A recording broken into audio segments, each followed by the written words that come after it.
মানিকতলায় পরপর গাড়িতে ধাক্কা মিনিবাসের, পরপর 5টি গাড়িতে ধাক্কা মিনিবাসের, নিয়ন্ত্রণ হারিয়ে পরপর গাড়িতে ধাক্কা। কথা বলবো সুদীপ্তর সঙ্গে। সুদীপ্ত, কিভাবে ঘটলো এই ভয়ঙ্কর দুর্ঘটনা?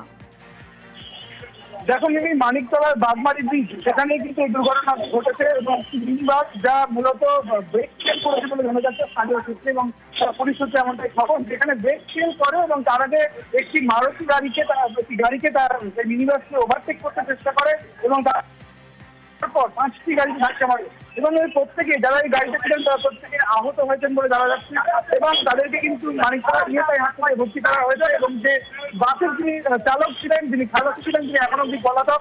নারকেল পুলিশ তাদের তদন্ত নেমেছে এবং একই সঙ্গে যেটা জানা যাচ্ছে স্থানীয় মানুষজন যেমনটা বলছে যে এই ব্রিজের দুদিক দিয়ে কিন্তু গাড়ি যাতায়াত করতে পারে এবং খুব ব্যস্ত থাকে এই ব্রিজ এবং সেখানে এই ধরনের ঘটনা কাম্য নয় এবং এত দ্রুত চলছিল এই বাসটি নিয়ন্ত্রণ হারিয়ে এবং সম্ভবত ব্রেক ফেল শুরু করে। সুদীপ্ত, কতজন আহত হয়েছেন এই দুর্ঘটনায়?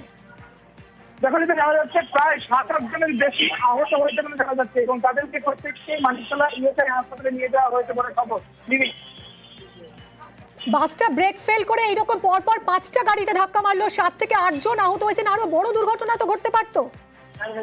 একদমই, এই যে রাস্তা এত দ্রুত ব্যস্ততম যে রাস্তা এবং এই বাগমারি ব্রিজ যে কোনো মুহূর্তে আরো বড় এই পথ দুর্ঘটনা হতে পারছে এবং আরো অনেকেই কিন্তু আহত হতে পারতেন, আরো বড় কিছু ঘটার সম্ভাবনা ছিল।